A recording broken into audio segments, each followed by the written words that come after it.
বহু বছর ধরে এরকম অথেন্টিক রস আমি খেতে পাই না। আমি মনে মনে প্রতি বছর শীত আসলেই খুঁজি কিন্তু পাই না। তো এবার পেয়েছি।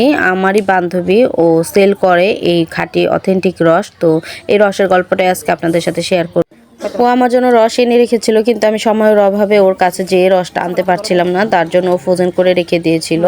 আর আমি বাসায় নিয়ে এসে এতটা এক্সাইটেড ছিলাম যে বরফটাই আমি গ্লাসে ঢেলে খেতে নিয়েছিলাম, কিন্তু বরফ থাকাতে মা বললো আধা ঘন্টা ভিজিয়ে রাখো পানিতে, তারপরে তুমি এটা খেও। তো আমি খেয়েছি, আমি কেমন না কেমন হবে ভেবে অল্প করে এনেছি। তো খেয়ে দেখলাম আসলে একদম অথেন্টিক, আমরা ছোটোবেলায় যেমনটা খেয়েছি ঠিক তেমন।